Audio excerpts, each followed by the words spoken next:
evlerimiz, arabalarımız, kalan hayvanlarımız bunlar. İşin kötü tarafı şimdi bir yangın daha geliyor. Her yerden bu taraftan geliyor. Bu yangın da gelirse biz nereye kaçacağız? Sabahki yangın bu taraftan geldi, yukarıdan geldi. Şimdi son kalan delbederim bu hayvanların. Burada seranın içinde. Oh, oh, oh. Ev yanıyor. Ev yanıyor, ev yanıyor, ev yanıyor, ev yanıyor, ev yanıyor. Allah'ım yarabbim. Oh. Hani annem nereye gitti ya?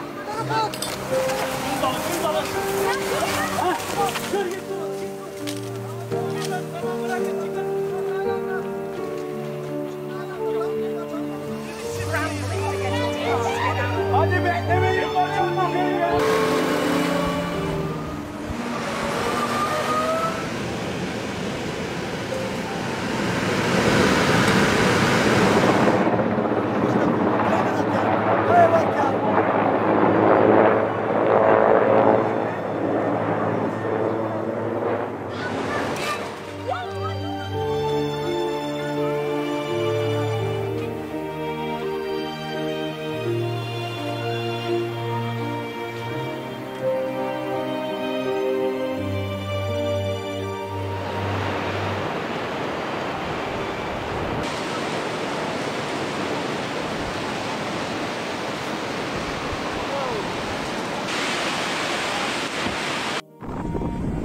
Burada durum çok kötüleşiyor.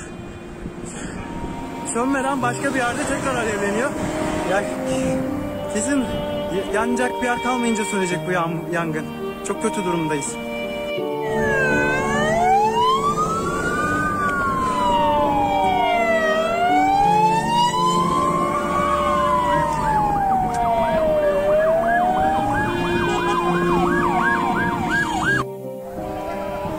Yerleşim yerlerine sıçradı yangın.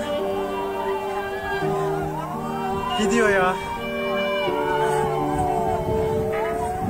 Of, çok kötü durum.